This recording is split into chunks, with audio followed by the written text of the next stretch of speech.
हमारा breakout structure और change of character. अब ये समझो, अब आपने कई टाइम देखा होगा कि मार्केट में जितने भी ट्रेडर हैं वो हेड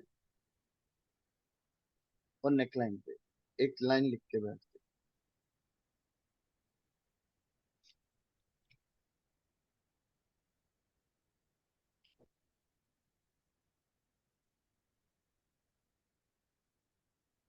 क्या है? Change of break of structure, BOSS और CHOCH, मतलब ब्रेक ऑफ स्ट्रक्चर और चेंज ऑफ करेक्टर। समझे? ठीक है। हेड पे लगाते हैं ब्रेक ऑफ स्ट्रक्चर और नेकलाइन पे लगाते हैं चेंज ऑफ करेक्टर। इसका मतलब क्या है ये समझो। देखो, मार्केट में अगर ट्रेंड क्या चल रहा है, पहले ये देखो, ट्रेंड चल रहा है अप ट्रेंड। अप ट्रेंड के बाद एक करेक्शन क्रिएट हुई जो आके शोल्डर पे रुकी। ठीक है, शोल्डर पे रुका, या ठीक है। ये कह लो कि बायर ने सेलर को अपने शोल्डर के ऊपर रोक लिया। वो नहीं चाहता कि वीक पार्टी वापस मेरे एरिया के अंदर आए और फिर मेरी गर्दन काट के मेरा कंट्रोल अपने हाथ में ले लिए, इसलिए वो ट्रेंड को ऊपर रखना चाहती है। तभी वो उसी जो वीक पार्टी है उसको शोल्डर के ऊपर रखे। क्लियर हुआ? Clear clear. ठीक है, तो ठीक है। अब अगर बायर ने सेलर को अपने शोल्डर के ऊपर रोका है, जिससे हमें सीधा सिग्नल मिल जाना चाहिए कि अब ट्रेंड कंटिन्यू करना चाहता है, तभी वो वीक पार्टी को अपने शोल्डर के अंदर आने नहीं दे रहा। मतलब कि बायर इतना स्ट्रोंग है कि वो सेलर को रोक पा रहा है। लेकिन ये उसने किया है 50% काम। क्यों?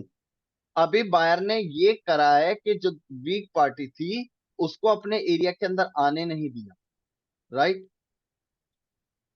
राइट। लेकिन जो तुम्हारे अपोजिट, जो अपोजिट पार्टी आई है, जो तुम्हें बीट करने की कोशिश कर रही थी, तुम्हें डोमिनेट करने की कोशिश कर रही थी, तुम उसके एरिया को ब्रेक करके दिखाओ। अगर तुम, मतलब बायर सेलर को अपने शोल्डर के ऊपर रोक रहे हैं लेकिन आगे नहीं जा पा रहे, या यहीं से रिवर्स हो रहा है, तो फिर कैसे कह सकते हो कि रेजिस्टेंस आफ्टर ब्रेकआउट के बाद सपोर्ट बना तो एक कॉन्टिन्यूशन सिग्नल है? नहीं, वो एक 50% सिग्नल है कि मार्केट में ट्रेंड कंटिन्यू चलना चाहता है। उसकी पूरी गारंटी मिलेगी जब जो स्ट्रॉन्ग बायर था, जिसने वीक पार्टी को अपने शोल्डर के ऊपर रोका रोका अभी उसका एरिया ब्रेक नहीं करा। अगर तुम अपने ट्रेंड को कंटिन्यू करना चाहते हो तो जिस एरिया से तुम्हारे अपोजिट पार्टी आई थी हेड से, तुम उसका एरिया ब्रेक करके दिखाओ। ठीक है। समझे मैं क्या कहना चाहता हूँ? मतलब कि अगर हाँ। बायर ट्रेंड को कंटिन्यू करना चाहता है तभी उसने वीक पार्टी को अपने शोल्डर के ऊपर रोका। अब शोल्डर के ऊपर तो रोक दिया, लेकिन उसके आगे तो आपको ही चलना है ना। और उसके आगे चल के आपके जो अपोजिट पार्टी जिस एरिया से आई है, करेक्टिव वेव जहां से स्टार्ट हुई है, हमेशा हेड से ही करेक्टिव वेव स्टार्ट होती है, तो करेक्टिव वेव जहां से स्टार्ट हुई है तुम उसका बॉडी से ब्रेकआउट करके दिखाओ, जिससे मुझे समझ आ जाएगी कि ट्रेंड कंटिन्यू चलना चाहता था। तभी उसने वीक पार्टी को अपने शोल्डर पे रुका और उसने ब्रेकआउट स्ट्रक्चर करके भी बता दिया कि मेरा ट्रेंड ऊपर ही चलेगा। समझे? ठीक है। ठीक है ना? ब्रेक ऑफ स्ट्रक्चर का हाँ मतलब, क्लियर। ब्रेक ऑफ स्ट्रक्चर मतलब जो अपोजिट, जो मार्केट का जिसका ट्रेंड चल रहा है उसके अपोजिट जो पार्टी आई है, जिस एरिया से आई है, तुम उस एरिया को ब्रेक करके दिखाओ, जिससे हमें कंफर्म हो जाएगा कि जो स्ट्रक्चर है, जो डायरेक्शन है, जो ट्रेंड है, वो अप का चलना चाहता है। क्लियर हुआ? क्लियर। ठीक है, तो ब्रेक ऑफ स्ट्रक्चर समझ आ गया? हाँ। मुझे एक बार समझाओ।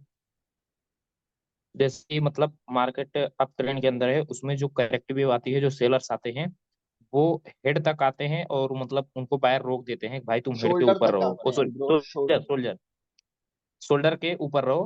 तो वो शोल्डर हम्म, के ऊपर उनको रख देते हैं, लेकिन ये सिर्फ 50% कन्फर्मेशन है।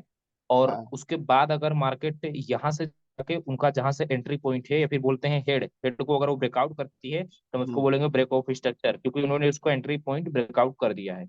जहां से मेन पार्टी का जो स्ट्रक्चर क्रिएट हुआ था, अपोजिट पार्टी जहां से एंटर हुई है। अपोजिट पार्टी जहां से एंटर हुई है, बायर ने उसका स्ट्रक्चर ब्रेक करके कंफर्म कर दिया कि हाँ भाई, मैंने रोक के भी दिखाया और मैंने अपना जो डायरेक्शन है उसको कंटिन्यू करके भी दिखाया। आई होप आपको ये वीडियो बहुत अच्छी लग रही होगी, ठीक है। तो इसी तरीके की ट्रेड्स अगर आप चाहते हो, इसी तरीके के कॉन्सेप्ट्स के बिहाफ पे अगर आप सिग्नल चाहते हो, आप चाहते हो कि आपकी एक्यूरेसी बहुत अच्छी है, घर बैठा पैसा अर्न कर सको, तो डेफिनेटली आप मेरे सिग्नल ग्रुप को ज्वाइन कर सकते हो। जितनी भी डिटेल्स आपको चाहिए वो आपको मेरे टेलीग्राम के पिन मैसेज में मिल जाएगी। जितना हो सकता है मैं उतना शॉर्ट रेट्स देने की कोशिश करता हूं, तो आज ही ज्वाइन करिए, एक बार ट्राई करिए ज्वाइन करके। मैं बाकियों की तरह ऐसा नहीं है कि मेरा लॉसेस कराने का शौक है, नहीं, मैं सबको यही चाहता हूं कि सबको प्रॉफिट हो, सब भाई कमाएं। सो वीडियो कंटिन्यू करते हैं। इसका मतलब बायर अभी भी स्ट्रॉन्ग है। क्लियर? Very good. क्लियर। अब आता है change of character. Change of character का मतलब क्या है? वो सिचुएशन जब करेक्टिव वेव शोल्डर को ब्रेक कर दे, तो शोल्डर के नीचे क्लोजिंग दे के बायर को ऊपर जाने से रोक दे, मतलब रिट्रेस कर दे। इससे क्या कंफर्म हो जाता है कि जो सेलर पहले कमजोर था, जो करेक्टिव वेव पहले कमजोर थी, अब वो पहले से स्ट्रॉन्ग है, तभी वो शोल्डर को ब्रेक कर पा रही। ठीक है। राइट? अगर वो राइट। शोल्डर के नीचे आ रही है, इसका मतलब वो पहले से स्ट्रॉन्ग है। अब वो पहले से स्ट्रॉन्ग है तो उसको क्या करना होगा? वो क्यों आ रही है शोल्डर के नीचे? वो शोल्डर के नीचे आ रही है ताकि वो मार्केट के ट्रेंड को बदल सके। मार्केट का जो राजा है, मार्केट का कंट्रोल जिसके हाथ में है, उसको मार सके। राइट? राइट। उसके लिए उसने शोल्डर को ब्रेक किया, शोल्डर के ब्रेकआउट के बाद ट्रेंड लाइन को ब्रेकआउट किया। अब वो उसका टारगेट है लास्ट के, मैं आपकी नेकलाइन को ब्रेक कर दूं। इससे क्या है, जो ट्रेंड चल रहा था उसका पूरा एंड हो जाएगा और हमारा जो डायरेक्शन है वो चेंज हो जाएगा। Down. Trend, sorry sorry, direction नहीं, ट्रेंड चेंज हो जाएगा। क्लियर हुआ? ट्रेंड बदल जाएगा। क्लियर। इसका मतलब चेंज ऑफ करेक्टर का मतलब ये कि मार्केट का जो, देखो करेक्टर मीन्स चाल चलन, जो चाल चलन है, जो मार्केट का चाल चलन है, जब उसका चाल चलन बदल जाए, और चाल चलन कब बोलेंगे बदल गया? जब उसकी नेकलाइन टूटेगी। इसका मतलब जो मार्केट का चाल चलन था, बड़ी बड़ी मार्केट का मतलब कि मेजर स्ट्रक्चर का जो चाल चलन था, जब उसका चाल चलन बदल जाए, उसकी नेकलाइन टूट जाए, इसका मतलब चाल चलन बदल गया, मतलब चेंज ऑफ करेक्टर हो गया। करेक्टर बदल गया, मार्केट का जो अप ट्रेंड था वो अब डाउन ट्रेंड में बदला। क्लियर हुआ? क्लियर। उसके लिए उसको उसकी नेकलाइन ब्रेक करनी ही हो। क्लियर? क्लियर। ठीक है, मेरे को समझाओ एक बार। मार्केट में पहले मतलब एक सेकंड, मतलब सेलर जो आए पहले वो पहले से स्ट्रोंग आए, क्योंकि जो पहले वीक आ रहे थे वो यहाँ पे स्ट्रोंगली आए। उन्होंने ब्रेकआउट कर दिया शोल्डर का, जो पहले नहीं कर पा रहे थे। ठीक है। जो बिल्कुल। पहले नहीं कर पा रहे थे वो उन्होंने इस बार कर दिए, इसलिए हम मानेंगे वो स्ट्रोंग है। और साथ ही साथ वो उसके ऊपर भी नहीं जाने दिए। ठीक है। मतलब सॉरी, कंफ्यूज हो किसके गया मैं ऊपर थोड़ा नहीं सा। जाने मतलब दिए? आराम से आराम से आराम से कूल होके बताओ, कोई जल्दबाजी। सेलर स्ट्रोंग है क्योंकि उन्होंने शोल्डर का ब्रेकआउट कर दिया है। उसके बाद ठीक वो है। और नीचे आने की कोशिश करेंगे, जो कि अभी तक वो नहीं आ पाए थे। उन्होंने कर दिया खाया, मतलब अभी तक जो नहीं कर पा रहे थे वो कर लिए। और उसके बाद वो ट्रेन लाइन ब्रेकआउट करेंगे। ट्रेन लाइन ब्रेकआउट करने के बाद हमें और श्योरिटी हो जाएगी, फिर वो सीधा आएंगे नेकलाइन ब्रेकआउट करने के लिए, मार्केट में अपना कंट्रोल लेने के लिए।